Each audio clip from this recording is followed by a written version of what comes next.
Bienvenidos una vez más a Un Día con Ángel aquí en Excelsior TV.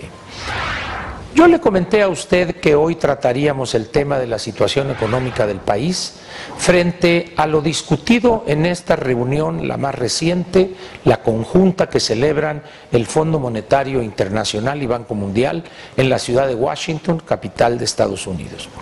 Sin embargo, el agravamiento de la situación en Michoacán y en Guerrero, y quizá pronto en Oaxaca, me lleva a posponerlo para el día de mañana y hoy continuaré con el tema que traté ayer. Veamos pues.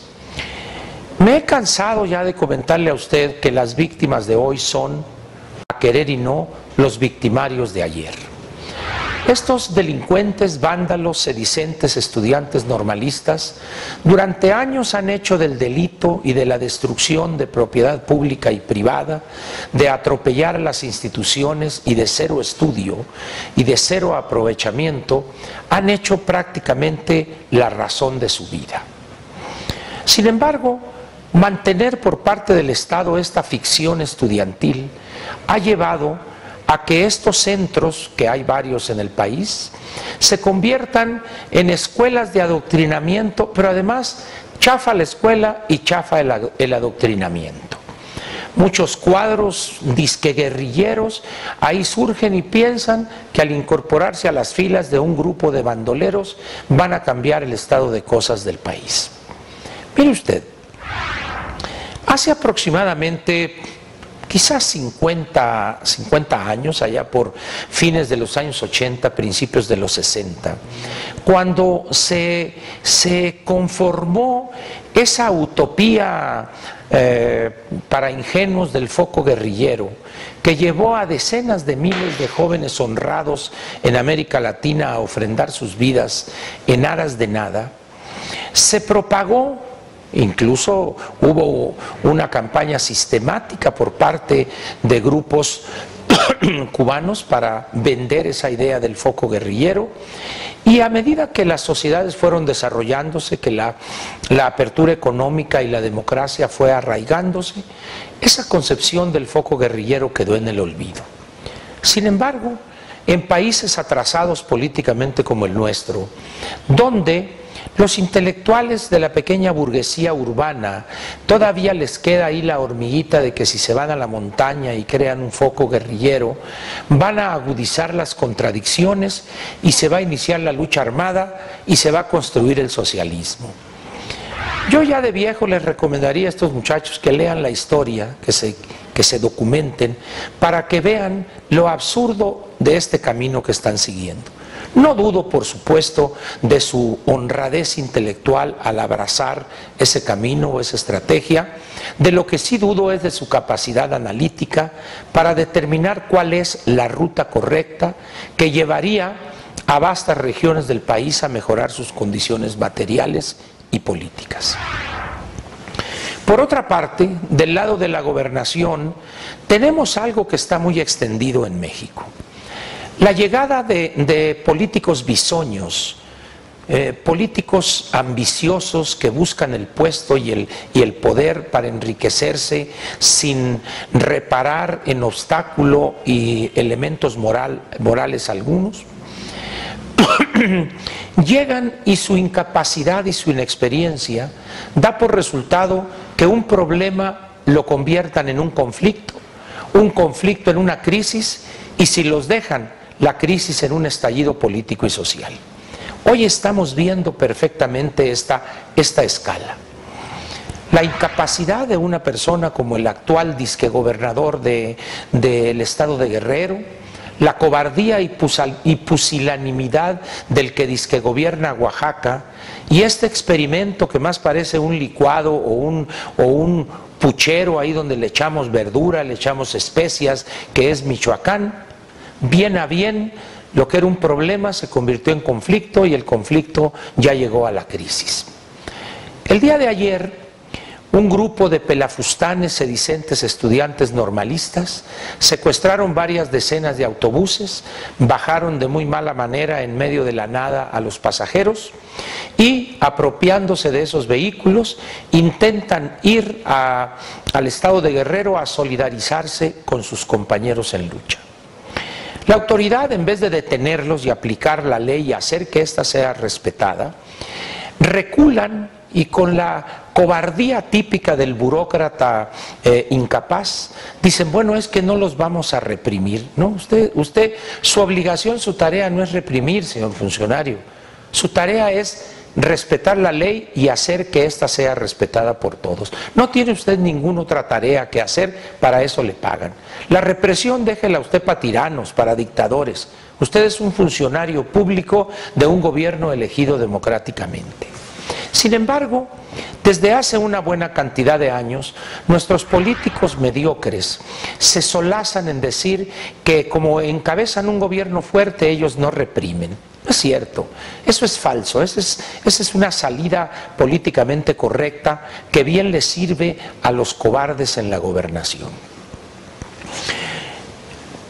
No solo no se aplica la ley en Michoacán, no solo se le causa daños todavía no cuantificados a los propietarios de estos autobuses y a los usuarios de ese servicio por la cancelación de ciertas corridas, sino que además la autoridad logra que patrullas de la Policía Federal escolten para que nada les pase a estos jovencitos estudiosos que van en autobuses, varias decenas, de las cuales despojaron a sus legítimos propietarios. Pero llegan a Guerrero y se encuentran con que una turbamulta de encapuchados, que nada tienen de estudiantes normalistas, más bien son anormalistas, porque es una anormalidad legal lo que ahí se ve, destruyen buena parte de las instalaciones administrativas y de gobierno del estado de Guerrero. ¿Qué es lo que sucede ahí? Nada. Los bomberos llegaron media hora después, no hubo un solo detenido, una manifestación clara de detener a los responsables o de encabezar una investigación bien llevada, no. Simplemente todo se justifica en aras de que hace casi 20 días desaparecieron 43 estudiantes, disque estudiantes. Los padres de familia que, como lo he dicho aquí una y otra vez, están sumidos en su dolor por no saber de sus hijos, habría que preguntarles si ellos están de acuerdo con los actos que vimos todos el día de ayer. ¿Estarán ellos conscientes de que ese camino lleva a lo más alejado de una solución a lo que fue problema, luego conflicto y hoy crisis? ¿Qué dirán ellos cuando se destruye propiedad pública y privada sin recato alguno y sin límite alguno? ¿Qué les parecería a ellos que algunos adversarios de sus hijos llegaran y les destruyeran sus propiedades? ¿Qué pensarían ellos de eso? ¿Y qué pensarían si la autoridad nada hiciere para corregir o para castigar ese delito? Estamos pues ante una situación donde no hay respuestas, hay muchísimas preguntas, y cada vez que algún funcionario o alguna autoridad pretende dar una respuesta, se multiplican en forma geométrica las preguntas, las cuales quedan sin respuesta alguna. Yo no concibo un Estado como el Estado mexicano, con la fuerza que tiene, con los recursos que tiene, que después de casi 20 días de haber sucedido una desgracia como la que nos ocupa hoy, no hayamos podido tener, así sea una mínima explicación. Filtraciones van, filtraciones vienen, y que por allá que el ejército los detuvo, que les quitó los celulares y los dejó ir, y que luego llegaron los de Iguala, y luego que la esposa del presidente municipal de Iguala, y que el otro, y que los guerreros unidos, desunidos, pegados, juntos, etcétera, de tal manera que quizá la táctica que está siguiendo el Estado mexicano es simplemente que las cosas caigan por su propio peso y que poco a poquito nos vayamos olvidando cuando surja la nueva masacre. ¿Esa es la política de respeto a los derechos humanos del Estado mexicano? ¿El silencio? la pasividad para que se olvide y que la gente vaya a su casa de regreso a extrañar a un familiar y llorarlo durante años? Yo creo que las cosas en lo político en el país no van bien. Sí, estoy de acuerdo con usted que hay muchos actos de oropel, mucho discurso, muchas palabras bonitas, expresiones de un gran impacto mediático, pero allá en el México profundo, en el México cotidiano, en el que enfrentan día a día decenas de millones de mexicanos, las cosas son totalmente diferentes. Ya hemos comentado usted y yo en múltiples ocasiones que a la inmensa mayoría, por no decir la totalidad de los que se meten a la política, lo hace esa inmensa mayoría por enriquecerse de una manera rápida y sin exhibir escrúpulo alguno. Hoy lo que estamos viendo es el sustrato, es lo que sustenta este estallido que estamos viendo hoy o esta crisis compleja de la cual somos testigos. ¿Qué va a pasar en Michoacán, Guerrero y Oaxaca en los próximos meses o años? ¿Cuál es el papel real del comisionado en Michoacán que ayer no movió un dedo para hacer que la ley se respetara, para impulsar la estabilidad, la confianza de los inversionistas y la recuperación de la senda del crecimiento económico en Michoacán? Desdibujado, borrado completamente. ¿Qué significa eso? Pues que él está nada más para buscar a la tuta y lo demás que suceda, pues ahí se le echan, o como diría aquel, ahí les dejo el gallo muerto, acábenlo de pelar. Las cosas, repito, no van bien. Si bien en los espacios mediáticos, voceros oficiales y oficiosos loan la situación de solidez que priva en el país, de que tenemos esto, que tenemos lo otro, de lo cual hablaremos ya más extensamente el día de mañana.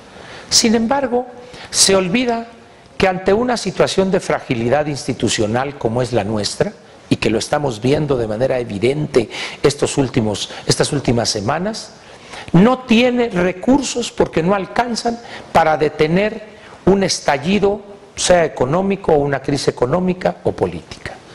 La experiencia del mundo muestra que no hay blindaje que funcione cuando las instituciones no son respetables y menos respetadas. Y esa es la realidad política hoy de nuestro país. Una clase política enana, medrosa, viéndose al ombligo, rascándoselo y abstrayéndose de todo problema que pasa en la sociedad mexicana. Me recuerdan mucho a esas avestruces que en el continente africano esconden la cabeza sin darse cuenta que dejan el trasero al aire sin protección alguna. Esa es pues la imagen y realidad de nuestro país. Yo espero que ante esta situación de franca incapacidad, los gobiernos respectivos, el federal, el estatal y los municipales, pidan, como se decía en aquellas viejas películas mexicanas, cuando el muchacho de la película Gacha iba perdiendo en la Malía o en el Conquián, baraja nueva, cartinero, y vamos a iniciar otra vez. Yo creo que llegó el momento en que los tres órdenes de gobierno deben, a la brevedad posible, pedirle al cantinero, que sería el pueblo mexicano en este caso, baraja nueva. Muchas gracias y lo espero aquí mañana en Un Día con Ángel en Excelsior TV. Buenas noches. Te invitamos a seguir cuestionando la información con los siguientes videos.